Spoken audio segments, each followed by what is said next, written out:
a ton on this game, knowing what's coming with the trade deadline on Thursday and wondering whether this is the last time you see this team in this form and whether that's a good or a bad thing. And that's going to kind of be the debate, and I'm sure we'll talk about it a ton tonight. We'll spend some time on the game, and then we're going to get into, obviously, the trade deadline, which is hours away at this point, and whether the Celtics will, should, what's going to go on there. But let's start with this game. 24-point lead. They whittle it all the way down, have a shot to win or tie twice in the fourth quarter, which is about as much as you could ask given the situation.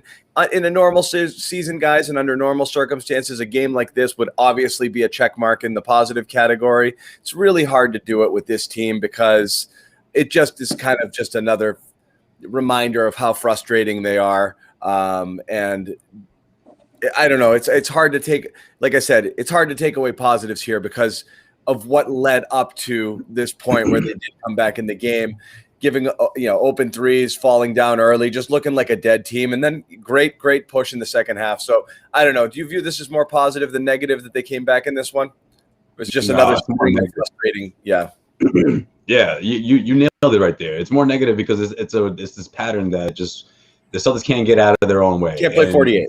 Yeah, it's the exact same thing we've been saying after these losses over and over again, and we're sounding like broken records here. At this point, it's like, listen, the Celtics look like the team that were playing catch up all game long up until the fourth quarter, where they decided for things to click. But that wasn't even the case on the defensive end against this Bucks team, in my opinion. I feel like they just couldn't string together stops, whereas that was the difference between coming within two and pulling ahead completely. Because when you're missing those threes, they go a long way. When you're in transition and you can't keep up with the Bucks, whether it's an open three in the corner or whether it's someone's cutting down the middle with ease, like the Celtics defense just continues to be ineffective in those areas where it's like open threes, transition defense. It's the same thing over and over again. Whereas in the fourth quarter, you're seeing them correct some of those mistakes by picking things up offensively, but they're not getting out of this pattern that we're continuing to see. So yeah, I think you nailed it. 40 plus games into the regular season, this isn't a moral victory whatsoever for the Celtics team. I think they did a better job than you did defensively, or you thought they did defensively, Josue. I mean, they held Giannis to 1 of 5 in the first half, 4 of 11 on the game with 13 points. The three-point shooting staggering. They started 10 of 19, but they finished, 7 of 18? So they did much better stopping that in the second half. I thought Grant played some good defense for them. I'm feeling good about the effort here, going from within 25 to 2. Now, ultimately, there were a few decisions on the stretch, the turnover, the Theis 3 that ultimately ended it that are frustrating. But overall, this is probably one of the better defensive efforts I've seen from them all season. That's without Tristan Thompson. That's without some of the other guys that could factor into that. Yeah, I mean, this isn't the Memphis Grizzlies, guys. This isn't the Magic. This is a championship contending Bucks team. Maybe the best offense in the league. I understand that. Going off, you take advantage of that, Bobby. You have all your guys. You got to win the Giannis only scores 12 points game. I mean, that's talking offensively where they were not good tonight. But I'm thinking defensively, they did what they needed to do. The offense didn't give them a chance to win this one between Smart, Tatum having a really rough game. I mean, you want to be if you want to split hairs. The Bucks scored a point above their average on the season, and the Celtics scored 9 points above their average on the season. So you would argue that they played better offensively than defensively. They gave up a ton of threes in the first half. I'm not freaking out about that. It's a lot of open 50% from the floor. They drained 14 threes. I mean, honestly, I thought it feels like they drained 19 or 20. So I guess you got a point there. I'm surprised it's not closer to 17 or 18, but they shot 50% from the floor. I mean, they didn't look rattled whatsoever. Yeah. No, I don't agree with that at all. They wanted. The Bucks were comfortable completely. The entire game up until that last 2 minutes, they were comfortable out there. Yeah. Jimmy? Am I having an audio issue, guys? No, you sound fine. I don't know what's going on. Jimmy, go. Microphone on? All right, good. I was going to say, I was kind of... But you sound a little faint and distant, so I want you to bring it a little bit. Faint. Yeah, I don't know if it's just because the loss hurt you so much. Or just you got a squeaky, angry little voice there, Jimmy. I want you to I'll put my headphones in. My microphone might belt be it. Yeah, put some bass in that. Let me just say this at first. Bobby, I was on the Bobby train when he started off. I think if Theis hits that shot, we're talking about how, They showed fight. They showed some effort that we've been looking for. They showed some, passion. I saw on Twitter some people were trying to like spin the Smart Theis thing as like a negative, but I saw it as a positive. I saw, two guys, into the game and trying to make a comeback, in which they did. So I give them all the credit in the world. The Theis shot didn't fall. It was wide open. I'm not surprised it didn't fall. He's been kind of, I think he's hit one of those shots all year. Possession before that, it was Marcus Smart again taking the shots when, you're looking for Brown or Tatum to do so.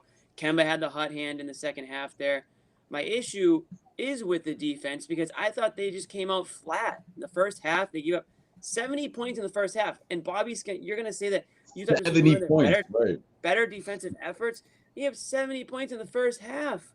I mean, they gave up 10 threes. I mean, this is an elite shooting team. That's just going to happen, especially when you're packing the paint on Giannis. Okay, but like don't commend them for their defense. They ended up giving up 120. I'm talking about the whole game, the whole product, all together. Bobby, I think it was solid. If the Celtics are giving up 70 points and Giannis didn't go off, like that's not good. Like, if the game was right, locked, then you had a bad game plan.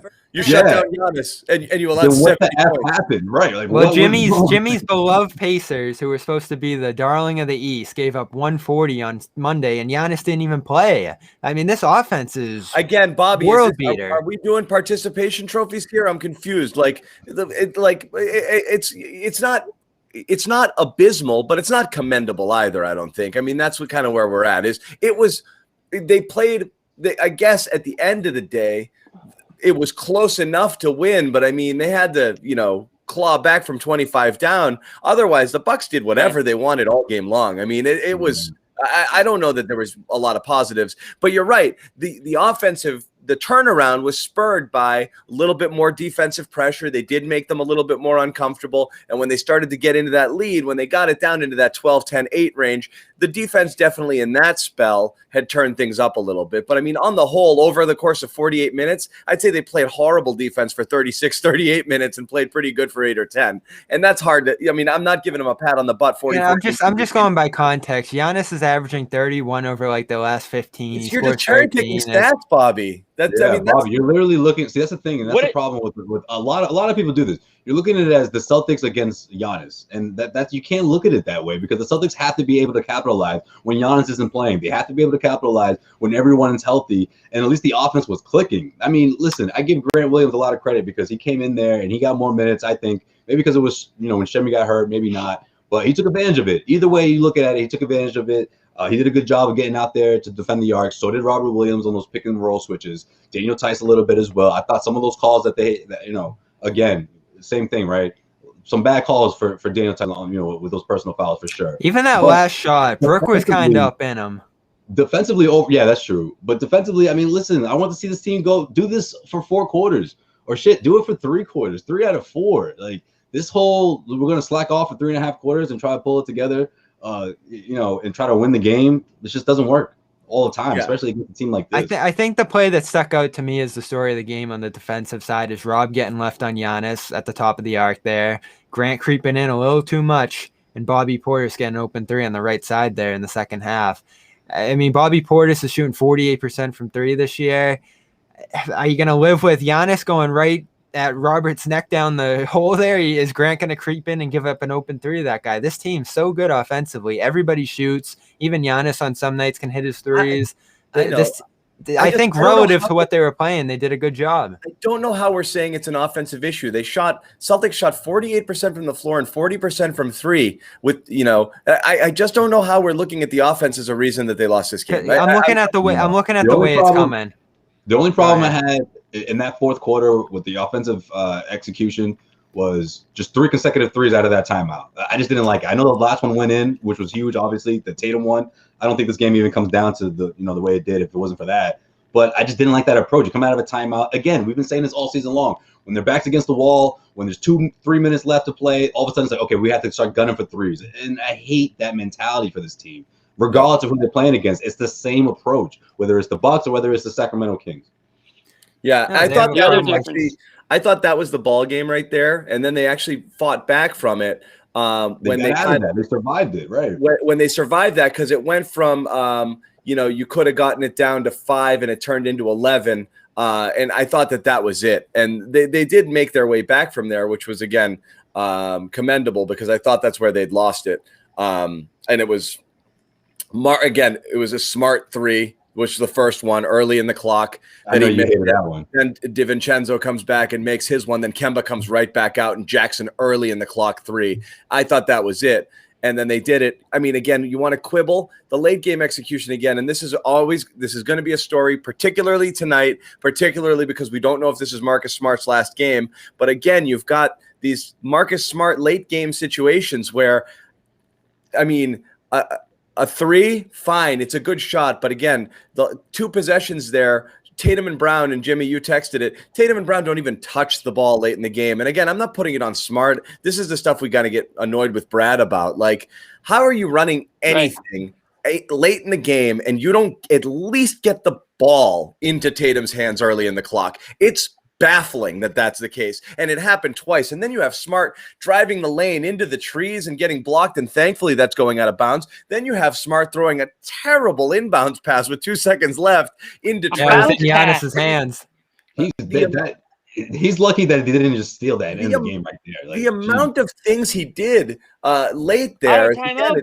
You know, he's like, these are the games and these are the things. Sherrod said this. Crazy with Smart, and it would suck if that's the last impression fans have of him, because obviously that's not what he's all about. But this was that you want to rip your hair out Marcus Smart sort of game. And then he makes a great pass to Tyson. If that goes in, he's a hero. So you're right. The narrative could have changed pretty easily because that was a really good find and a really great look, and you're not going to do any better with 1 second to go and no timeout on an inbounds play. But it was wild. I mean, yeah. They didn't even cover Theis like on the inbounds. I don't even know if that was like I don't even know if you can credit Smart for that. Like, I don't know what the Bucks were doing there, but Theis was completely uncovered the whole time. But you're right. I mean, if it goes down, it's a different story. But I thought Kemba Walker was maker in the second half, and I'm not going to give him all credit because he was a no-show in the first half.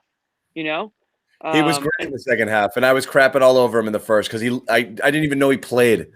And then he turned it on. Right, but that was the biggest. That was probably the biggest change. Right? He's going out blazing. That's John. Yeah. That's John. He's running out of time. He's using all his makes right now. Yeah, I think he's toast. No, but I mean, thank God for Kemba in the second half, right? Because Tatum's still in that friggin' dizzy funk or whatever. I mean, he didn't have it tonight. Jaylen played 5 minutes and then stopped playing too. I mean, not really, but he did all his damage in the first 5 minutes of the game. They didn't have a lot going there, and Kemba saved them completely in that second half. He's great Kemba against saved the them, and he's like the, I don't want to say heartbeat because I don't know if they have one, but he's about as close as you can get. You know, to when he's, you know, they pretty much go as he goes. When he's not playing, we all know how they look, and when he's not playing well, we know how they look. When he is playing well and, you know, driving to the lane, kicking it out, you know, hitting his open shots, they just seem to kick it into another gear. It's a lot to ask of one guy, and you shouldn't have to because you do have the Tatums and the Browns and the Smarts, but for whatever reason, and there are many of them, those players have not been able to, and Kemba too, they just haven't been able to string it together for stretches of time. Together, you know, separately, 48 minutes, 36 minutes, 20 minutes, whatever it is, they're a completely different team depending on, you know, what time it is during the game. I'll say this on Smart too. Sherrod threw this out there when he was on, I think 2 shows ago, but it's developed further since. I mean, they're 2-6 since Smart came back. They're 11-14 with Smart on the season. I know there's been other guys going in and out throughout those periods, but it's not all about health. It's not all about availability as people keep throwing around. When they've had a healthy roster this year, I think of that Spurs game that was a disaster. They've had some really bad losses with their full team intact, essentially. Yep. And I think they've missed Thompson a little bit, but not enough to be losing this many games. Yeah. So, like, is Smart really the solution either? That you got to ask. This is again where we're going to get into it, and it's you hate having a recency bias here in a decision that could, you know, end the career theoretically of one of the the really important Celtics of this generation for sure. So you don't want to short sell what Marcus Smart's done for all the criticism we give him. I mean, he had a really bad game, bad Marcus in every sense of the word. You know, the stuff bad you don't Marcus, want. Bad. Bad Marcus, bad. This was a rough one, but going back to the thing you mentioned earlier about Kemba and not being able to find that offense or the consistency from Tatum, Brown, and Kemba. There's just too much of this your ball, my ball sort of stuff, and that's the problem. Is you're rolling the dice that whoever is shooting at that time has the hot hand. Even with Teague, I keep saying this. Yeah. There's no way to actually take advantage of Teague other than throw him into that equation. Yeah, you can't guess it, and so because there's no defined alpha, so to speak, it's just, and because they have such a poor ball movement offense and they play so much isolation, and that what you've got is, okay, I've got the ball now, it's my turn to shoot, and you hope that during that stretch it works. And you've seen it, like Jaylen's taken over the third quarter a couple of times. Tatum gets hot in the fourth. Kemba did it in this game. And you ride those waves, but you just never know when they're coming. So you can't count on anything with this team. It's really like, I don't know, do you have it going tonight? Let me jack 6 or 7 shots and see. And that's just kind of what it goes. And it's obviously unsustainable. It's been their issue all season long. No consistency. It's fool's gold is what it is, John. Because how many times do we see Tatum? And to his credit, he's gotten better at it, but it's not ideal. Those 1 foot, way outside deep 3-pointers that go in, and they can be a momentum changer, and that can help that could help the Celtics in their favor. But it's like when you have that to rely on down the stretch all the time, it's like, wait, you can't consistently rely on that because that's not going to come through for you. And again, it goes back to the same Celtics team that we're seeing, playing catch up pretty much throughout the first 3 quarters, whereas before, even if they were trailing, they kept it relatively close, but that just wasn't the case against the Bucks. And yeah, I thought this thing was done for sure midway through the fourth or around the 4-minute mark. So yeah, they did come back, and sure, I can give them a little props for that. But again, after 40 plus games of seeing this and this team below 500, just not impressed with the almost comeback win. Even if they did pull it off, I still would be here talking trash, talking my shit right now, because I'm not. Again, it's just frustrating. I thought the Celtics if they could just strung together defensive stops, they could have won this game in that fourth quarter. The people in the chat are telling me that Evan Fournier hit the game winner for the Magic tonight over the Suns. Wow, you can't make that up. In his really needed untradeable now. 21 points for Fournier, 8 of 16, 4 of 9. Gordon another clunk. Gordon a clunker, 5 of basketball gods. Gordon's fucking at Boston. 5 of 15, 0 for 5. Actually, Fournier. Okay. I'll just say real quick about Fournier. I can't ever even remember seeing an Evan Fournier highlight in the history of basketball. Well, you didn't watch the World Cup because that guy is. You know what I think of? Wow, Francais.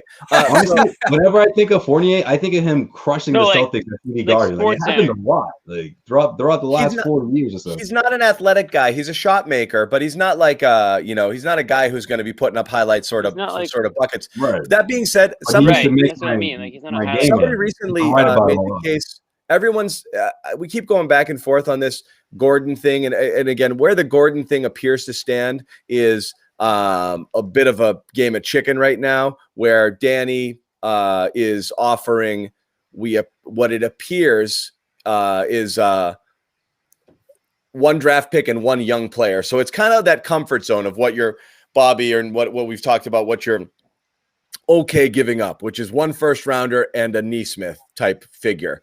So be it. If that's the case, obviously pack the bags and bring him over here. Where it gets complicated is with the Smart Fournier sort of situation. But another question is, would you explore just doing Fournier right now and not giving away legitimate assets and do that smaller deal? We did talk about TP using the TPE for role players or bench sort of players instead of because again, if Gordon's going to cost you something real, and if it's Marcus or if it's whatever, you start to, how split do you think the Celtics are right now and Celtics fans are on a deal that also involves Marcus Smart going out for Gordon coming in? Pretty down the middle, right? Yeah. Even analysts too, they're not sure whether it makes the Celtics better. And we were talking about it too. We're not sure either. But maybe you just do that. You want both if you're sending Smart out for sure. For Smart, yes. But if you're not, and you don't do Smart, just a dump, maybe you do that. I don't know. Yeah, you would think about doing Teague and a second for Fournier, a fully protected second. The problem is that's $14 million or I think it's 17 million he makes, right, of the TPE on expiring. So they're just not going to do that. No, you'd want Fournier would him to help. take Tristan. Yeah, Tristan's Even the if one they do that, though, that's still TPE. I don't think you can match without throwing quite a few guys in there. And then No, Magic you'd have to use answer part of the questions about. TPE. Yeah, you would use part, but you wouldn't be using, 17 million. If you can get Tristan off the books for another year and use part of it, maybe that's something you It's can consider either doing. or. The way the TP works is you either take all the salary into it or you match the contracts and don't use it at all. You can't use part of it and like use other salaries to match the other part of the deal coming in. It's all or nothing. So you're taking in 17 million on Fournier, I think is his salary, or you're sending out like 4 or 5 players to match. So that's what complicates that a little bit. I think he'd help, but I just don't think and I don't like when people say this on Gordon, but it's true with Fournier. He's not moving the needle enough to start digging into that TPE.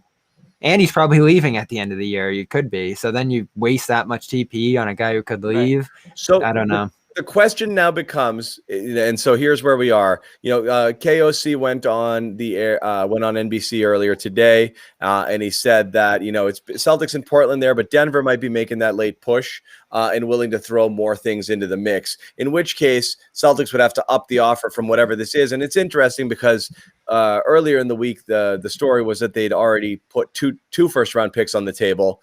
And they were the only team to have done so, which made them the front runners. And now it appears it's a single first-round pick and a young player for Gordon. So what are we looking at here? If the Celtics are about to get outbid, what more do you do to this offer? Forget Smart and forget Fournier and forget doing that deal. Just this offer. What do you need to do to make it work? And what are you willing to give up? Throw in another first, throw in another young player. What do you do Smart at this point and say, yep, if that's what it's going to take? If they I don't want your young player, I want Smart.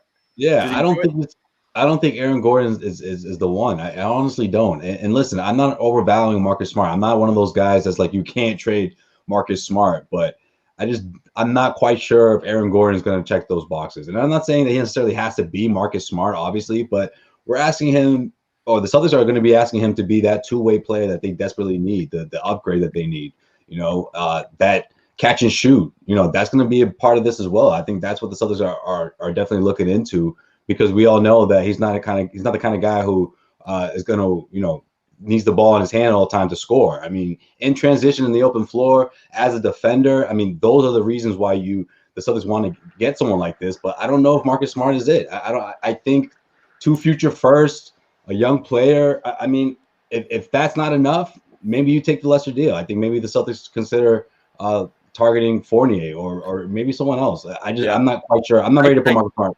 I'm not putting Marcus Smart in this trade. I wouldn't do it. I don't think it helps Orlando that Gordon's had a couple clunkers late, because again, people remember what they see, and his last game heading into a trade deadline is a 5 of 15 clunker. He was 3 of 13. Did have 7 threes last Friday though. I know, but he was 3 of 13 against the Celtics as well. So you had a couple of the what am I getting in this guy sort of games recently, where you look at it and it's like, I could live without this, like there's nothing Aaron Gordon's done in the last couple of games that I can't live without. And so again, it's not all about shooting and offense. He can play defense. He does other things well. He allows you to play a different brand of basketball. He helps a little bit with spacing, or when people blitz Tatum and Brown with the ball, or Kemba. He's another person you can get the ball to, and there's different things you can do for sure. But he's not really like blowing anybody away right now.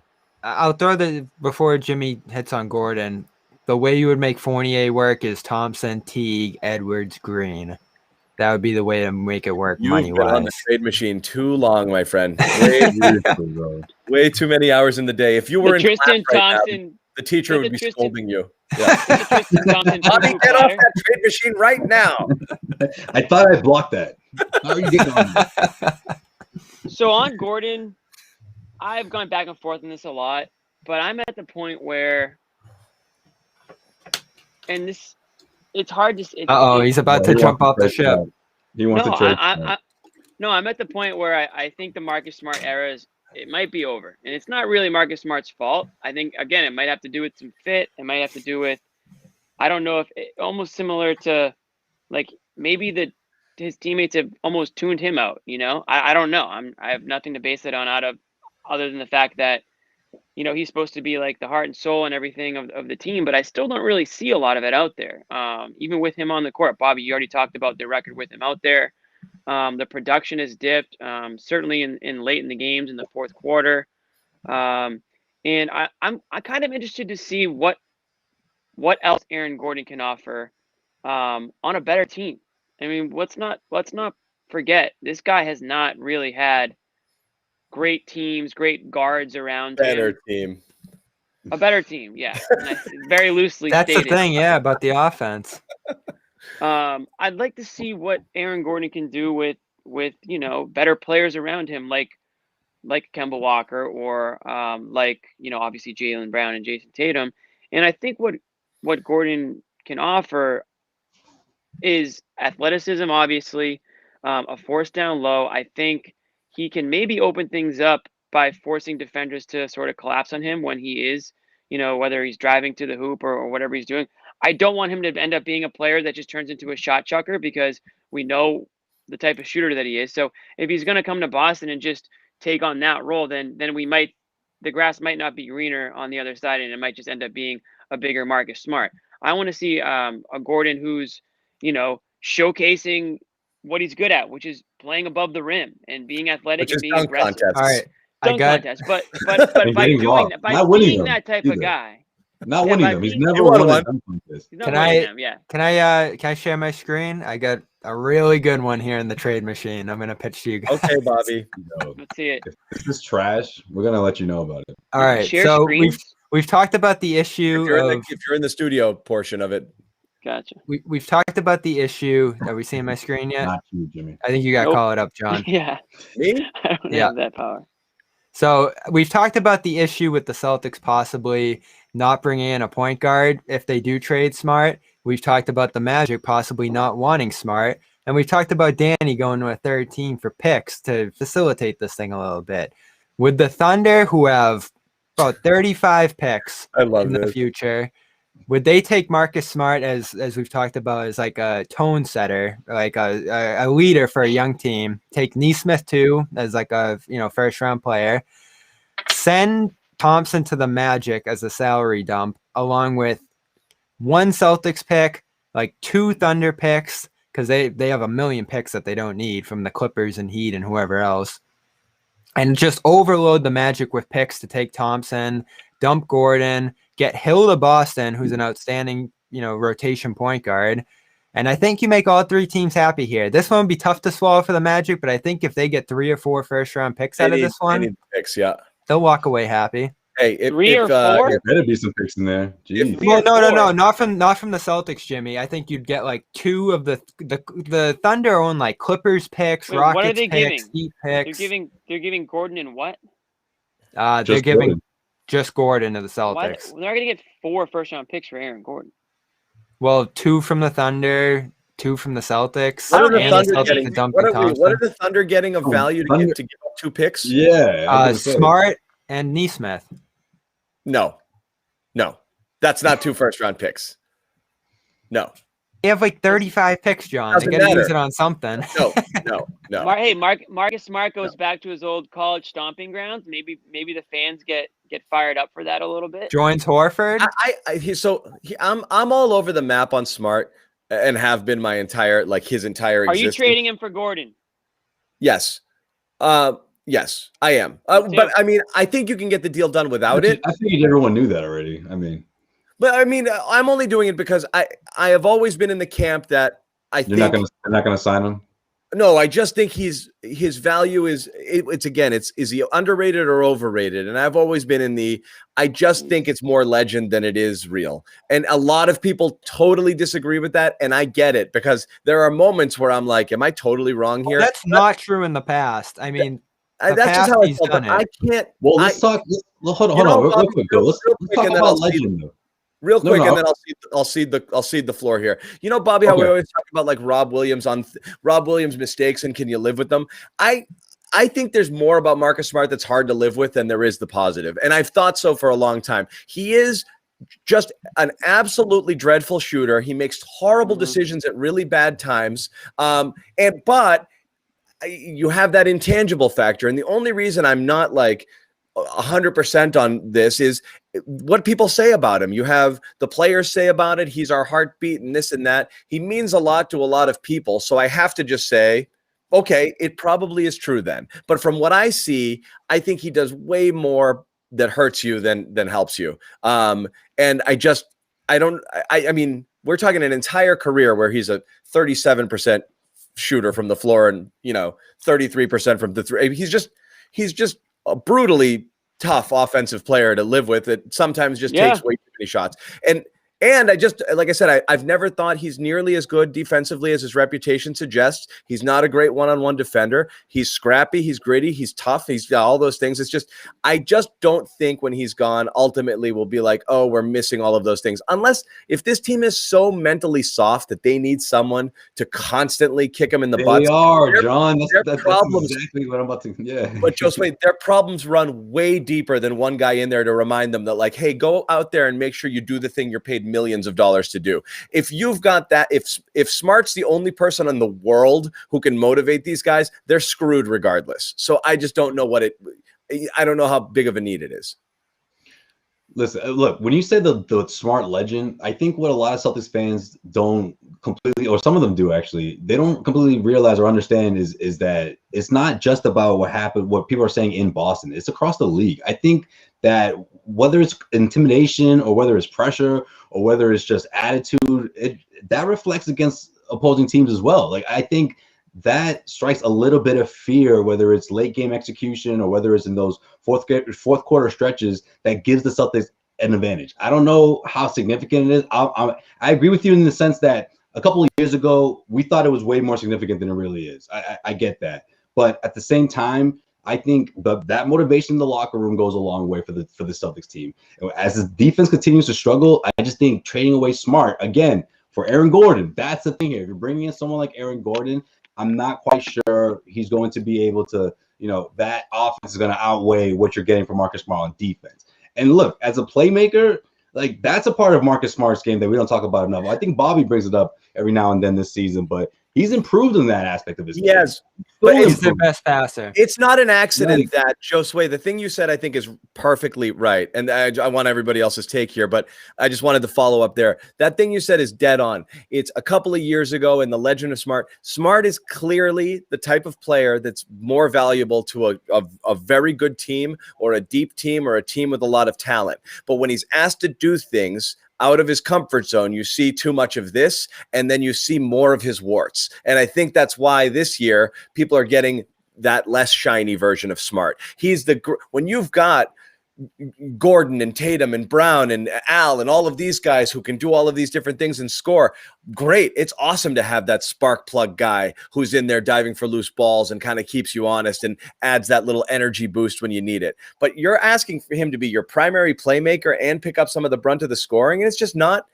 That's not who he's meant to be. He's really more. That's for the season, though, John. He's really a sixth man who's being asked to be your third best player, and he's just out of it. Well, whatever, third, fourth. I get what you're saying, but that's this season, though. That's not ideal. That's and we're finding that out. A good team, and again, that's why I don't understand why a bad team would take him. There are some reporters who say there's a culture thing where he can fix a culture somewhere, but I mean, all evidence to the contrary. If he's coming from a place where the culture is currently broken, so again, I don't understand why a bad team would value someone like Smart. I think he's a phenomenal piece on a good team, but I don't get what the Magic would want with him. It makes no sense that he's even included. But Jimmy, where are you on this? Well, I'm not sure what the question is now. We've Marcus's value and whether he'll be missed. Whether he will be missed. Will he be missed? Okay. Yeah, no. So totally. I mean, I think you touched on it a little bit with, Marcus is seen as a leader and seen as a culture guy and all that stuff.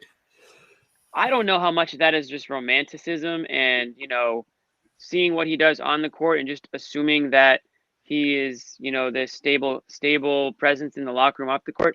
I mean, you can go back to every season with this Celtics team, and maybe it's just because we're covering the team, and maybe it's like that with every team, but you can go back to, like, the last 4 or 5 seasons. There's been drama, like, every single season, players leaving, fighting in the locker room, wondering if, there's a disconnect between the coaches and the players, whether it's Kyrie, whether it's, last season with the blow up in the bubble, Stars leaving, Gordon leaving, Horford leaving, Kyrie leaving. I mean, if Marcus Smart's been here through this entire ordeal, and even like leading up to today, I mean, seems to be like there's a lot of unrest with the team. Are they upset at Tristan Thompson? That was the last rumor, and it's like, okay, are we just And when Marcus Smart was out earlier this season, the Celtics were losing, and everyone was saying, oh well, it goes to show you how important Marcus Smart is to this team. That's again a little bit of romanticism there, and looking back on past and remembering the winning plays that he makes, and he has made those. But at the end of the day, he is not irreplaceable. He's a guy that I think, like a lot of Celtics players who eventually leave the team, you get over it and you move on and you realize, you know what, maybe we were overvaluing him a little bit than what he actually is compared to other players in the league. I don't think we have to do that. I don't think we have to go back and say, oh, he wasn't worth it all these years. He did what he did. That's not what I'm saying, Bobby. I didn't say that. Did I say that? No, I think that's what John's saying. You don't have to put him up. I'm not saying that. Him in the top 10 all-time Celtics. I don't think we've overrated him. We could be overrating him now and into the future. I think we always have a bit. I don't think so. Because of the winning plays, how many games did Marcus Smart literally? And he's a great, character. He's personable.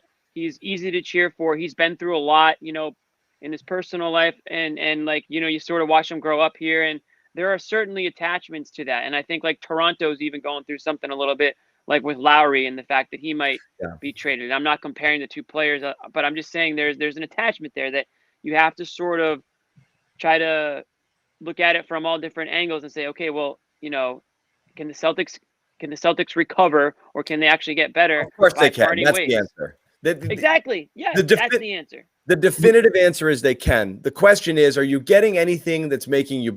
It's more about the return than what's going out. Problem. But you might get something from Marcus. But Josue's dubious on Gordon. That you can flip easier. But maybe it's not just about being skeptical of his performance in Aaron Gordon, right? It's also about Marcus Smart. We knew this before the season started. We knew this after Gordon Hayward was gone. He's the only tradable contract after that TPE expires, whether Danny H uses it or not. So if you want to see the Celtics go out and trade Marcus Smart, end up with no TPE, no tradable contracts going into next season, and we're seeing this whole team all over again with Aaron Gordon as the only difference and no Marcus Smart. Like, why is that so alluring, or why is that something that people are excited over? It's a big question mark. Could it turn out well? Could everything turn out well? Could Aaron Gordon come into Boston and improve himself, and all of a sudden he becomes a 20+ or whatever? He improves and he's overall, it was a better deal. Yeah, that's a possibility. But if it doesn't go that way, you're in a really tough spot if you're the Celtics. What I'm a little worried about. Go ahead, Bobby. Sorry. Well, Matt Moore went on Celtics Beat this week and said that it was the real deal. Some Bill Simmons mentioned, and others have, that they were trying to trade Smart over the offseason for the number 2 pick. And I don't think that's an indictment. Some of us thought was a great idea, and some of us thought was terrible. Well, I don't think that's necessarily an indictment on Smart, and this doesn't have to be either. The fact is he's 26, 27. His numbers have declined a little bit this year. We see him not playing at defense as well. There's real reason to think that this could be it with Smart, and his contract's up after next year. That's what I've been harping on. Like, they're probably not going to go into the 20s of millions to keep him here, which he should pursue. Nor is anyone, but anyway, that's we're not doing that, but yeah, I'm with you, John. Well, either way, he should pursue that after he took 12 so should you. Celtics before. Yeah. But either way, I think you got to get the best value for him when you can. My ideal thing was Collins for him. Let the Hawks re-sign him, keep him, do whatever they want with him, and let the Celtics keep a guy for 4 years. Now that that's off the table, the next best thing is having a guy like Gordon for 2 years. I know it's the same window, but if he wants to come here, maybe you have a better chance of keeping him. He's a wing. He's a little bit younger. And overall, like, who's the better shooter between those two? It's close, but it's probably Gordon by a hair in an aggregate. The problem is, come playoff time, when aggregates don't matter and the numbers don't matter and stuff like that between the lines, Smart has done some things for this team that have really shifted series. I mean, we saw it against Toronto in Game 7. If he doesn't make that play, they lose the series. So you're giving that up in terms of being a little better in the short term, having better fits in the short term, and having more flexibility in the future. Yeah. I mean, Smart's been great. I don't think there's any of this is a knock on him. I just think this is where the team is. They've gotten a little bit desperate, and they need to do something that's aggressive and, quote, desperate. This is well, I don't think I don't think they need to do anything desperate. I don't think trading Gordon for Smart is a desperate move. I think it's probably, at least this season, if you have to give up Smart and to get Gordon, it's not going to be seen as this major upgrade. It's going to be borderline lateral move, but it might be something that Danny Ainge thinks makes them better going into next season, and it might be a player that he sees. And it shakes up the room now. It's exactly. It could certainly help. I mean, it's not going to put them into the Nets echelon of teams, but what I'm saying is it might be something that Danny Ainge says, well, get a head start on next season at the very least. Get something going with these guys. Get them, see how they look together, and then he can make further adjustments and moves in the offseason. But Gordon might be a player that he's very interested in for all the reasons why we know he loves athletic wings who have a lot of potential, and I think Gordon still does have that. The fact that he's 25 is something that I think a lot of people forget. I mean, he is a young player. Again, he's been on these crappy Orlando teams with crappy guards around him, and I think that there is a little bit of maybe untapped potential that I would hope the Celtics could tap into a little bit, putting the right guys out there with him. So, I just think it might, at the very least, maybe Gordon is a more tradable guy than Smart will be. Maybe people don't look at him. The asset. Let me ask you this. Maybe there's more teams interested in acquiring Gordon, not just good teams or really good teams looking for, that final depth piece to put them over the top. Let me ask you this. Could they do better for Smart later? Yeah. That's what we keep talking about. This is, again, I don't think you can. Been around the world on this, Bobby. Right now, you've got 10 teams all looking to get better with about 2 to 3 impact players available, period. Okay?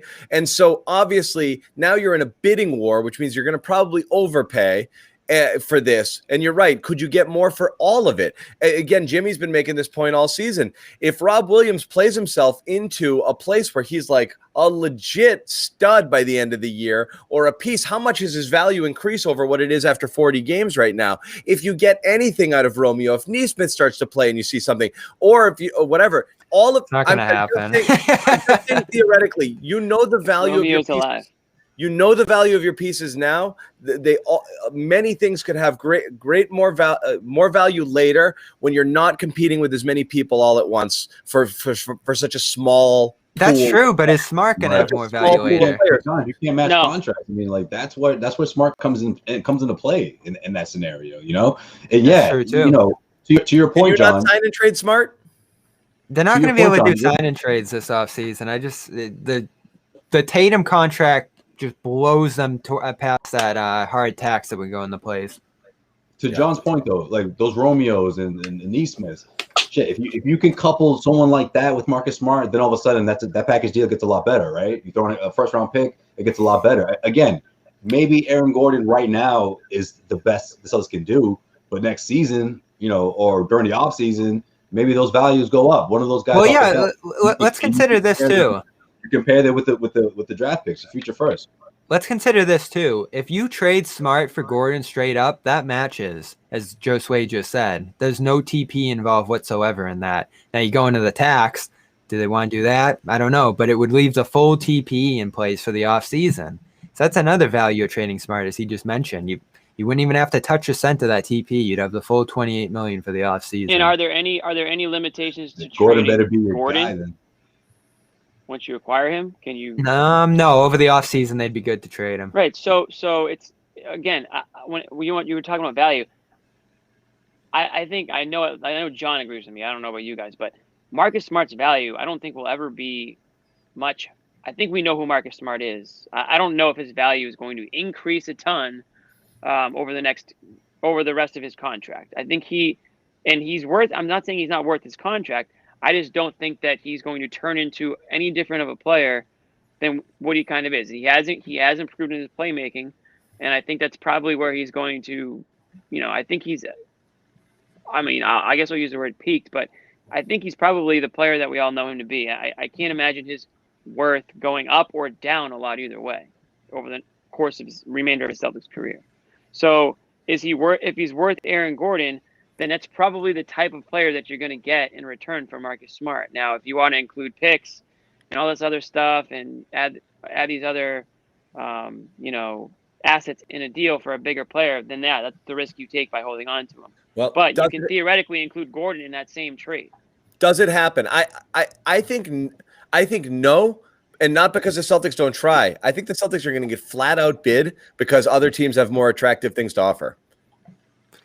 I agree. I don't think it's going to happen. I think Denver's package that's being the one that they're considering, Boston can't match it. I don't care what they send. Barton, let me guess. Barton, Harris, young like RJ, and a first-round pick. Boston can't come within miles of that. So the Magic are pretty close to the tax, and the Nuggets trade would blow them into it, which I don't think they would love because of Barton or Harris, whoever they decide to include in there. The advantage that the Celtics could end up pulling out of this. Fourniering the TPE right now. Yeah, so if you do like Nesmith and picks and just take Gordon on the TPE, that might be more valuable to the Magic, killing like $16 million in salary than Bol Bol and the Nuggets pick. Like the Nuggets pick's gonna be worse than the Celtics, isn't it? Yeah. So I think they have the advantage in that sense. Yeah. Yeah. So like the Nuggets going to be in the lottery. The TP is a real advantage, and I said this about the Kings too, which we can probably still consider the Kings in play here. I know they're saying no, but I feel like that's still on the table to some degree. The Kings, the Magic, those teams can dump full salary, whether it's Barnes is 22 or Gordon's 18, and just take back like $2 million, which is a ginormous win for cap purposes, especially for the Kings if they want to go out and sign someone eventually. Yeah. What's kind of a bummer is that the reports today that the Celtics, like, while their front runners on Gordon, that their number one prize is Barnes. So Gordon's a consolation prize, I guess, in this thing, which is. No, because Barnes is better. I believe that. I said to you guys, I think that's BS. I don't even know what that means. I don't even know what that means. No offense to whoever reported it, but the Celtics. I've seen it a couple places actually, but anyway, it was me. They're trying to smoke out the Kings. Like the Kings are. I don't believe the smoke the Kings out. Are a bunch of idiots that they think it's all fake. I don't buy that. I just think they. I think they wanted Barnes. They just can't have him. They might want Barnes, but honestly. Pure potential or pure athleticism talent. Doesn't Gordon seem like more of a Danny Ainge guy than Barnes? Younger? Yeah. Yes. I still don't know what Gordon does. Yeah, but Barnes is better. Yeah, that's the point. We know Barnes is better. Barnes is better, but Danny's never been the guy to always pick the better. I mean, look at his. I mean, and it's come back to bite him. Don't get me wrong, but he's always been the guy who's like in love with potential and athleticism, and that. Basically, more than a steady guy, maybe. I don't know. Well, it depends what you're giving up. So, like, it does depend what you're giving up. If we're talking Smart for Gordon, I think in that case, Danny might say this could end up being lateral if we miss Smart as a ball handler and Gordon comes in and isn't that great. If you're giving up like Nesmith for Barnes, I think you do that 1,000,000 times over 1,000,000 over Gordon for Smart. Because that just instantly helps your team. You don't even have to wait for Barnes to develop or become. I think everyone would agree with that. And he's here for 3 years. Did Nesmith not play tonight because he's possibly involved in a trade? No, they he's love possibly Grant. forgotten. Because this is again. Was Nesmith going to guard Giannis? Come on. No, geez, but my goodness, a game after you got him back in there with some minutes, and he actually hit a couple of shots to go to 0 again is baffling to me. 0. You need every guy on a string against this team. I told you that, John. When we were going through the schedule like a week ago, I was like, he's not going to play against the Bucks, but after that 2-game stretch, he'll come back and we'll see what he's got. We'll see how his progression is thus far, right? Might have been a few more threes if he was out there on the other end.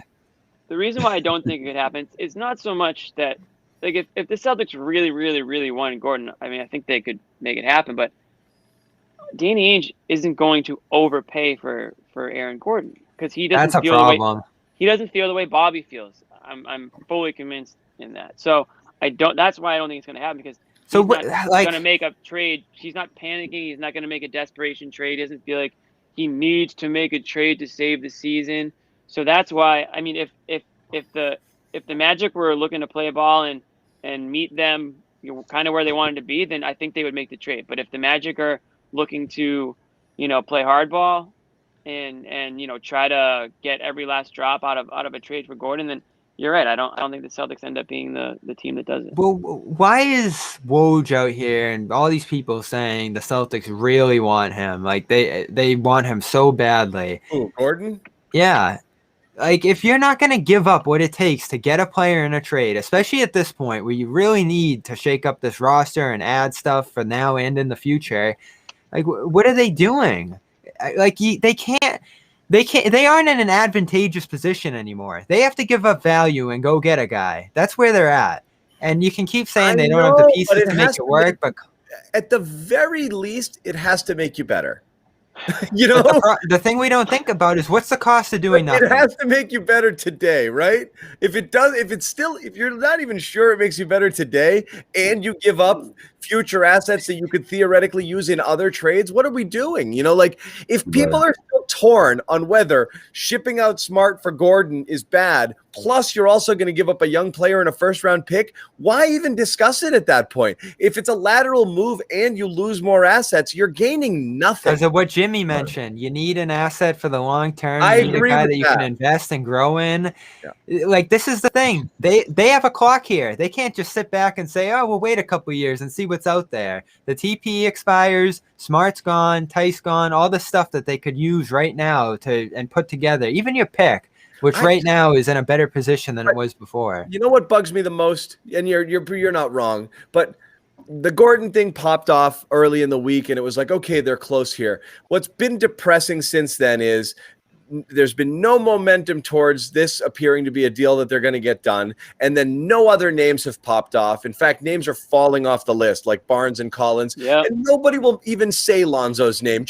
Somebody give me a Lonzo rumor. They're going to keep him. They're going to keep him. Because he's staying put, right? Exactly. He's not going anywhere. Just give me a Lonzo rumor. I'll tweet one out. It'll be fake. Give me something to get excited about tomorrow. I don't want to spend. And guys, we're going live tomorrow at 2:00, right up to the trade deadline at 3 for anybody watching. So please join us there. We're going to take you right into the trade deadline and after, in case anything happens. And if nothing happens, we'll still talk and we'll freak out. We'll grieve together and start fighting. We'll fight. Bobby's definitely gonna be. You do not want to be around Bobby tomorrow. Trust me. If they do nothing, oh Lord, they're gonna have to put an emoji over my face. Right. No, he's gonna get mad when the trade machine crashes. That's when he's gonna get mad. I need to wake up tomorrow to something new, some new buzz, because there's gonna be buzz. If all that's happening is a Gordon trade, I'm not even sure I want to see. Like, it's like I still don't even know how to feel if it goes down, but. I'm at the point where change for the sake of change might even be good. So that's why I would do the Smart for Gordon swap there. But I don't know. I mean, I'm still not certain. Hey, I wouldn't be happy with a couple of picks and whatever for Barnes at this point. I really don't think that's off the table. I'm happy that we got. Fans go ahead, Jimmy. Gordon? How do Magic fans feel about Gordon? I imagine they probably like Gordon, right? I mean, he's been a guy that's given them some entertainment over the years, at the very least. No, they're probably frustrated. Are there Magic fans? Do Magic fans exist, or are they like Heat fans? Yeah, the dunk contest was a long time ago. Yeah. So they asked him yesterday. Someone actually asked him about the trade rumors, and he answered it. He said he's just been so frustrated with the situation there. Like they put such a load on him because of all the injuries. They haven't gotten anyone. They haven't gone anywhere. They've made a couple playoffs, but it's just not a good situation. And that's the hope here. You really hope that he becomes the fourth, fifth option on a team and just flourishes as a cutting dunker, as a off-ball shooter. Defensively is what you're really banking in on. I wouldn't even over fixate on the offense, because defensively is where you hope he's going to improve you. Play him at some 5. Let him defend 4s. Here's the thing about. I know, but again, the thing we haven't mentioned this.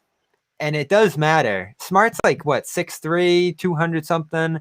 This guy is 6'8", 245, real power, jacked out of his mind. I've mentioned he's got 100 times. Yeah. Well, there you go. But Jimmy did the good work. Here's my only Thank you. concern with Gordon. I know he's only 25, which is great because that sounds like a young player. He's been in the league for 7 years, and he's still the same guy. Has his game taken a major leap forward in any of the last 4 years, 5 years? He's the same guy. Who's been his best point I guard? don't know. I think That's the thing, anybody. he's got no good guards, right? And I think, and again, maybe there's something that can unlock it. But at the end of the day, I mean, everyone, if the Celtics trade for Gordon, you have to accept the fact that that's who you're getting. Like I don't know that there's a next level. You're getting a guy who's an okay shooter, but for his career, about 33% from three. Granted, he's flashing this year, but I also think that's fool's gold. He averages about 13 points a game. He's fine. But he doesn't have an elite skill set at anything.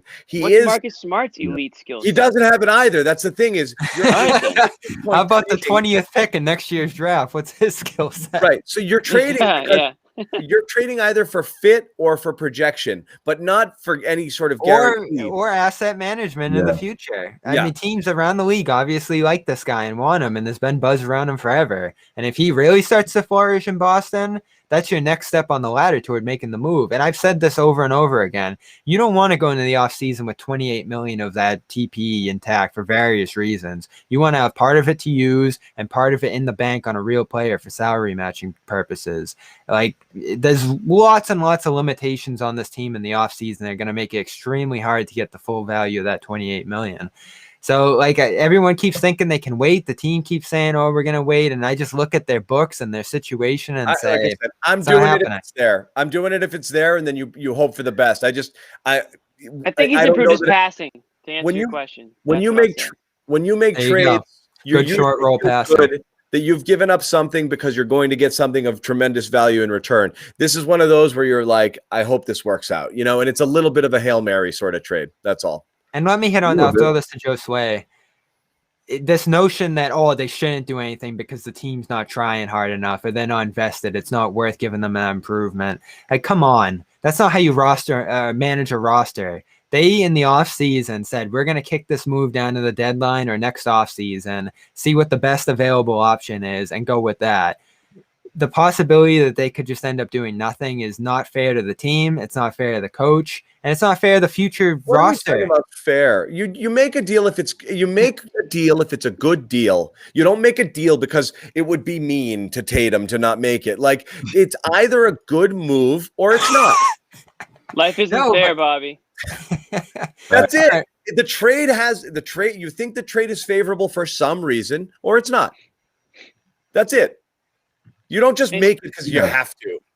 Like, there's no have to. It makes sense to, but you don't just make it. You make a trade that is a good trade for you. And obviously, if he's holding firm, I don't believe this is a case of, I know everyone in the media likes to say, I know fans like to say, Danny's got to win. I don't think Danny feels he has to win. I think like any GM, you set a price tag of what a player's worth and value is to you, and you don't go skyrocketing over it because you have to have it. That's what GMs who get fired fast do is, I fall in love with things, panic, freak out, throw in too much, gotta save their job, and then not get returns. That's not what you do if you're good at your job. You set a value and you go, and if it means a lot, you go a little up. I mean, like in any sale, you have.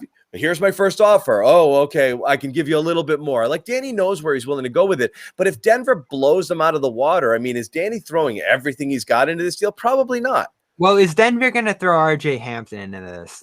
Like, I hear that thrown around, and I don't think so. Why would you trade a guy with that much potential who's 19 instead of a guy with potential who's 25? Yeah, like if they want to do that, go ahead. I just don't think they're going to. Like I said, I don't know. But if Denver blows him away, is Danny just going to keep going and going and going until he gets it? I don't know. I don't think it's good business. Yeah, but I mean, I think the one thing that would make us believe that that's the case is that report that, again, we don't know if there's any truth to it, but that they've been targeting Aaron Gordon for the last 2 years. The last 2 trade deadlines, they had him on their radar. So if they want him that badly, I mean. It could happen. Go get him. We could see Smart traded for for Aaron Gordon if that's what Orlando was asking for. I wonder if Smart's talking tonight. Anyone see anything from him? Oh, I doubt it, man. I haven't seen anything. So Jake Fisher, Been I do staring have at you guys. I do have a nugget from Jake Fisher, who's a good basketball reporter. I saw that too. You trust this? Yeah, I do. Denver's now in the lead. Denver, the front runner. Yeah. If they're offering RJ Hampton, which is what KOC said earlier, because how could the Magic pass that up? That's like a new first round pick, premium guy who should have been a lottery pick. We got one of those. Again, the fact that Neesmith won the lottery and RJ Hampton didn't, RJ Hampton was obviously my guy. That was so stunning to me. So, and Bobby, Hampton fell fast. When you say things like what type of value do these picks have? They have value if you pick the right guy. You know, like look at the guys who've gone after Neesmith who absolutely would have put the Celtics over the hump in any of these trades right now. And Hampton could be one, Sadiq Bey could be another. There's guys taken after him that absolutely, if the Celtics had that today, they make any trade. They're front runners in these trades. And they're not simply because of the fact that Neesmith actually has negative value right now. I mean, he makes other GMs angry when you bring up his name. He's negative value. He may poison the entire team you send him to, even if he doesn't play. Like nobody wants it. It's negative value. In fact, it probably makes the GM so mad at Danny that he even mentions Neesmith's name that it like just sullies the rest of the trade talks. They can't hang up. Yeah. So what if Precious? But but hey, John can say that about Neesmith, but we're not allowed to say that about Romeo because that's no, John. Not at all. Speaking of the word precious, that's John's precious is Romeo right there. He's protecting Romeo at all costs. We're not even sure again if Romeo is alive. This could be a weekend at Bernie situation. So Fisher Fisher trying to trade somebody who is literally like on strings right now. So Fisher doubled. You guys see Romeo? Oh my God, he's jacked. I can't wait to see him. I don't know. I haven't seen the guy in a year. Oh my God, when Romeo gets on the practice court, it's gonna be like, oh, it's playoff time. Yeah, because he didn't make the trip. As soon as they get back to Boston, we'll get a Romeo segment for sure. So they have 7 straight home games coming up. That's gonna be interesting. Just wait till you see Weekend at Romeo's. We're about to see if he's actually a real human being. Yeah. Hey, do it, Bobby. What are you going to say here? You're reading more of this report? Yeah, he says so. There's been talk today that Smart's off the table, but Fisher says it's still a first and Smart, and they might throw a second. Then Fournier would come back to and then the Fournier double thing. down on. So on basically, that possibility. Basically, what Fisher said was they don't want to do the trade that was reported they were going to do yesterday, but they still might do the trade that was reported yesterday. And he's saying for Denver, it's one of their young players. So Zeke Nnaji or Bol Bol or RJ Hampton. I don't think one of those guys is enough. Bol Bol. Oh, he destroyed Syracuse when they played him in college.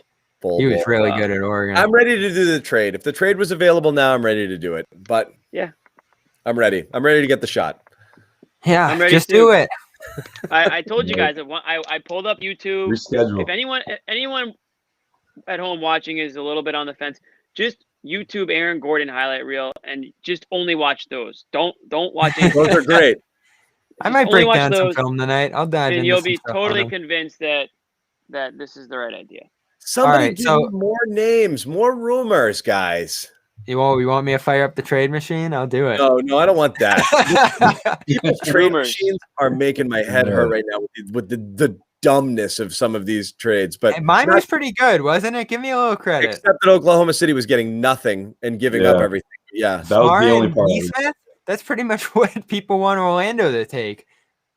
So they were giving us 2 firsts for Smart and giving away. It's not their first. They're just giving away picks just to join the party. Like, how many picks can they feasibly take? I mean, Neesmith. Smart's an unrestricted free agent. Neesmith's a bust. Two firsts. Yeah. I wish I could. I wish I actually. If it helps you guys, let's do it. You know, I wish I actually had the number in front of me because you guys would be blown away. Like they obviously don't have 30 first, but they have like 18, I think. I know, but you don't just give them away like you gotta use them for something at some point. Like, are they gonna find like something good? Yeah. So when Bradley Beal becomes available and the Thunder roll 18 first round picks to the table, like Washington's just going to be like, how do we use all these? I don't even know what we're going to do with these. I feel like there's something out there. You're hearing Indiana. I don't know if Atlanta's truly taken Collins off the table, but maybe they have. You don't know how much of this stuff is posturing coming from teams who want to make other teams step to the table and really offer more. So tomorrow's going to be silly. We are going to go live. We'll see what's right. It's been reported today that Orlando is going to take it down to the wire. So this very much could be in that last hour, half-hour situation before this thing gets done. And it could be like, okay, that's what you're offering. Hang on, click. Okay, what do you got? Click, and around we go. So let me throw one more idea at you, because Jimmy tossed this out a while ago, and I do think it's interesting that the market has killed this guy's value in the way it has. Wait, do you circle back? Do you circle back to Victor Oladipo if it costs? You hate him, and you don't get to talk about him. Oh yeah, Right. you're not allowed to talk what about if- him. What if it costs? What if it costs 3 second-round picks and you match salary? You and your second-round picks, man. Those are literally pennies. Literally, Those are pennies. nobody. I'm just saying, no one wants Oladipo right now. So do you take advantage of his low costs? I mean, I literally think that's what it's going to be for him, like a second-round pick at this point. Yeah, No. I mean, okay. TPE and second round picks. I don't know if he fits the TP, but I guess if that's a possibility, yeah. And then what? Then he's free, and you've wasted it for nothing. And now you have Yeah. him and Smart and What Kemba. if you could flip Kemba for him, as we've talked Great, about? done. I'm. We've talked about that because sign me up. Shit. I'll do anything to get out of 2 years of Kemba. didn't resign Oladipo, it would free them of Kemba, which is what John wants. If you're Houston, it's not an awful idea, at least for the next. Yeah, couple I just wonder what Boston thinks about that. Yeah. Those 2 I years. texted that exact trade like a month ago to you guys. And Well, I mean, I Bobby thought ripped there'd me be apart on it. real offers. Bobby's all over Jimmy. the. Bobby doesn't know what to feel or think anymore. He's been in on trades, out on trades. I should Bobby, find that was a whole month ago. Bobby he's somewhere else now. Like he's No, but he's yeah, all over the place. No, there are no real offers out there for Oladipo. No one wants to offer anything for him right now because he's going to be a free agent. But can Boston say the value of acquiring him is going to be getting out of 2 years of Kemba? Maybe it's something you think about if you want to go in the other direction right now and start to drop in the standings.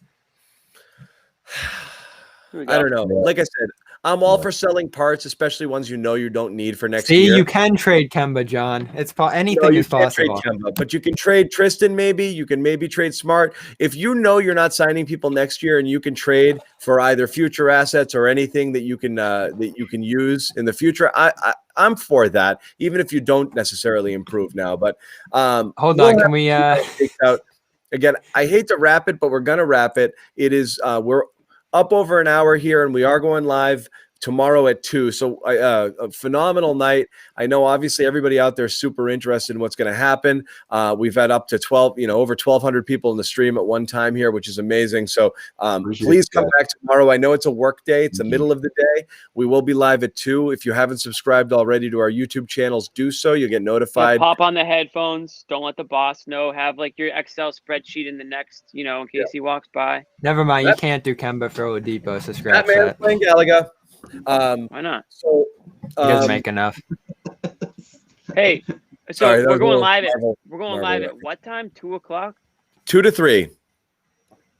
Oh, well, it'll be past. We'll be on past. 2 to 3. Happy Greek Independence Day tomorrow to everybody. Chicos, Thank you, George. Oh. I appreciate the reminder there.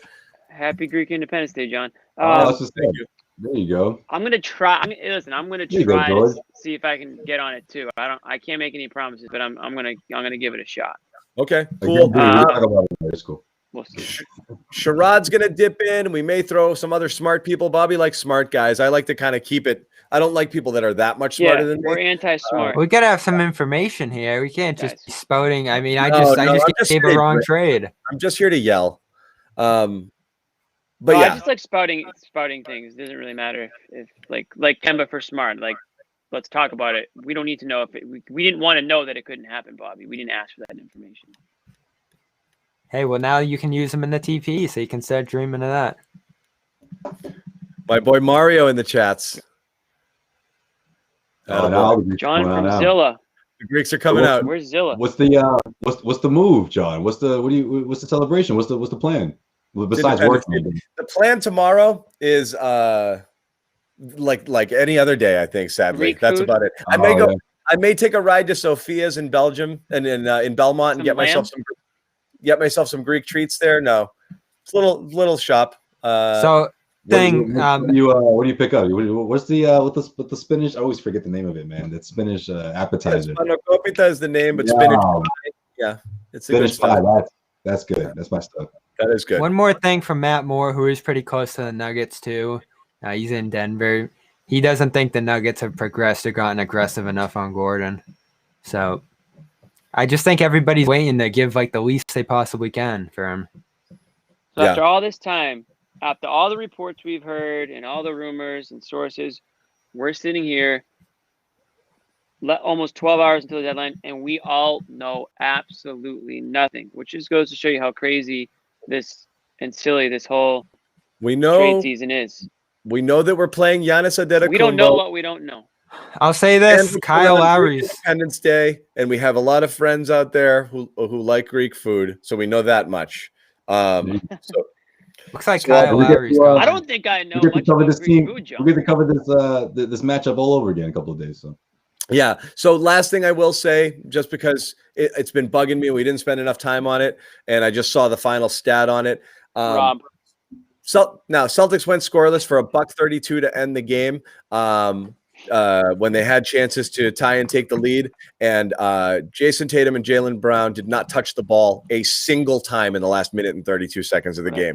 And again, of the things that we talk about, Bobby, and again, this could spiral into an hour, but the things that we talk about, that may be the single most frustrating thing about Brad Stevens and his tenure here as coach. And that goes back to the Eastern Conference Finals against the Cavaliers when Jayson Tatum didn't touch the ball for 4 straight minutes. I just can't understand coaching a team and not saying you must, first thing you do when you cross half court, get the ball in one of those guys' hands and we run the offense through them. I don't understand how that happens. You're playing into some other team's strength. A minute 32 and your 2 best players, 2 all-stars, don't touch the ball is obscene to me. Then when they do touch the ball, you blast them for not being good enough ball handlers. You just move on to the next gripe. Okay, so you like the plan of them? I'm just saying. Yeah, I was going to say, Bobby, how do you defend that? No, I'm just saying. There's a gripe for everything with this team. And again, a lot of people have jumped off the ship tonight and said that the team's not even worth investing in or improving. I still disagree. I think Brown's good enough. I think Tatum's good enough. I think this core is good enough. So give them the ball down the piece. stretch. Give them the freaking ball. Why But you know what that means, guys. It goes back to what we talked about earlier. They don't have to ISO it. They can draw defenders and pass it, and it's okay. But they got to touch the freaking ball. Right. Yeah, but it's almost like there's no Superman on the team, so there's nobody demanding the ball once they, cross half court. It's like you said, it's like almost like taking turns with the ball, whether it's Jaylen or whether it's Tatum. It was neither that time, but it was, apparently it was Smart again down the stretch. And I'm not going to blame Smart for the loss, but it does feel like he ends up with, the ball in his hands taking the shot late in the games way more often than really I think anybody wants to see. So it was, another it's almost case like tonight. they're baiting him into taking it. Like the defense is like, sure, give the ball to Marcus. Sure, you can shoot. Why do you think he has so many open shots? They're like, wide open. Same thing with Theis. Yeah. But that goes back to Brad needing to have, the right plays to get these guys open and get them the ball. Yeah. Anyway, we will wrap it. I will say I went the entire hour and 15 minutes without saying Rob Williams. I tried to get you in the end. Rob Williams. They've gotten his minutes up. He's playing good. Tonight. The streak continues. Listen, I told you guys you were going to get what you wanted. How many? We didn't. How many did he play tonight? 19 minutes. Not much at all. Geez. Well, he was 28 the other day, so they had to rest him tonight. Yeah, no, I think they liked. I think it was a Theis game. Yeah. For better for worse, I think that was what they went with. Oh, is Thompson gone tomorrow? Yeah. No matter what. No, I don't think I can get anyone to take him. We didn't talk about the Thompson rumors, but they also actually kind of bore me, so I'm not going to get into that. But we'll see what happens with him tomorrow as well. Obviously, No anything you can do. People are saying 2 to 3:30. I honestly think that's how long we'll be up here. Probably 90 sure, minutes tomorrow. If we some of don't those- have the cast for the entire time, people pop in and out. Like I said, Sherrod's probably going to join us. We may have some other. What if people. something happens at 3 a.m. tonight? What are we gonna do? Do I have to shake you out of bed? You know me. I sleep 3 hours a night, and it's not always the same 3. So as long as I get 3 hours, yeah. What's I think that? that's cap, John. It's cap. Cap, bro. Is that why you wore that? John's No. cap. When our social media interns who are like 12 years old sent a text thread and they're like, that Bobby and I are both on, and they sent the text with Jaylen Brown and the cap responding to the Did thing. you really not have a clue? What I wrote back in the chain was, explain it to me like I'm 45. Wow. Yeah. And all of them were like, oh, this freaking boomer. John goes, what the F does that mean? What the F? I wonder if Nick knows what it means. Oh my No God. chance. No chance. Why'd you cap it, bro? Nick has no idea what that means. What? Yeah. If, Oh I my was gonna God. say, if John doesn't know that Nick. I mean, yeah. If John doesn't know, Nick doesn't know that shit. That phrase is used a lot and almost absolutely too much. Clearly. Yeah. One time was too much for me. I think it's dumb Yeah. as shit, but anyway. It is dumb. It just cracked me up having to. That's 'cause cap. you have to- obviously, because Jaylen Brown used it, I have to put it in my stories. I'm writing the story. I'm like, I have to explain what this means. I can't just throw it out there like it's But like you know, telling me was like showing your dad how to Google, like it was like Oh man. that cracked me Cap. up.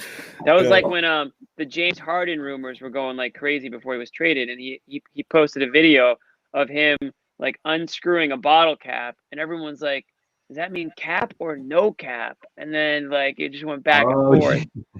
I forgot about Nobody that. had any idea. Yeah. So just another Oh, my cap God. example. That's a different type of cap, John. It means Okay. the same thing. It's just a different type of cap. I don't want to blow your mind or anything, but It's all right. It's all right.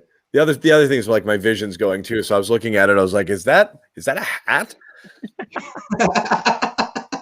Pandemic killed my screen eyes. Killed me. yeah, you got to get the blue. You got to get the blue light. I needed glasses, dude. I needed them. I was No, I think that's the 2020 move. my entire life, actually better than 2020, and now I'm like squinty. This pandemic killed me Yep. with the screens. You'll start Killed to me. get the Twitch soon. Ugh, Twitch is so next. bad. Yeah. Oh, someone's saying Woj bomb, but I don't believe it. Somebody look real quick. Do not believe anything in the chat, please. They just don't want us to Unless leave. they're saying. I don't believe that it, but would it's be worth cool. checking. Well, I'm not going to I don't report on believe it. I don't think No, Woj This tweeted. is what they do. This is what the chat does. They do. Woj hasn't fake- tweeted for a while, guys. I have Twitter. I may not know what the cap means, but I can look up. Friggin' tweets. A lot of people want to follow you, John. Put your Twitter out there. My Twitter, they just want to troll me. My Twitter. What is my Twitter? John doesn't tweet often, but when he does, It makes a wave. The it people gets, No, at notice. by least, the way, it gets at least what's that- 2 what's likes. that? Yeah. What's that It's cover John photo? _Zanis, Zannis. I forgot what it was. John _Zanis. What's that cover photo? I like it. I like that. Oh, that's Bob from Bob's Burgers. Oh. No, the cover photo. Yeah, that's What how is- John hides his identity. Oh, the cover? Is it like the Yeah. lights? Yeah, That's a Fish concert that I went to.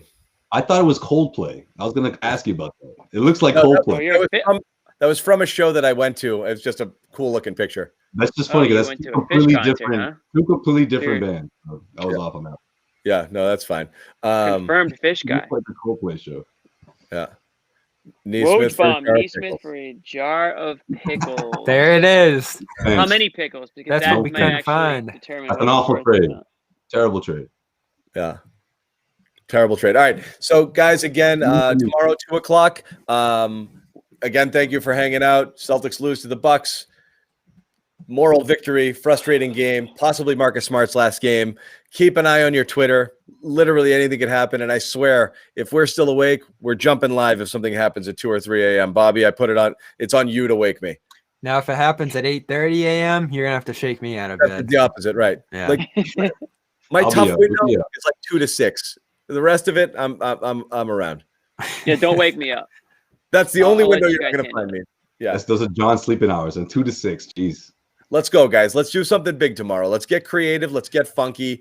It would be really interesting if a million things happen. I'd love to see 3 trades. I think that's the sneaky possibility that the I'd love to Celtics see- have to send this like a bunch of different ways. This guy to here, and I'd Yeah. love to see a total freaking makeover of this team. Don't get your hopes up. Don't get your I hopes think there's a up. good chance that happens. I've been around long enough, Jimmy. We know how this usually ends. How's this gonna end tomorrow? What are We they can gonna dream. do? What's your prediction? They make a trade, but I don't know You which think one. so? Yeah. All right, Jimmy, Nothing. Josue. Low tier trade. I'm scared of nothing too. All right, I let's see what feel it. happens. 2 A o'clock trade tomorrow. involving end of the bench players and draft picks.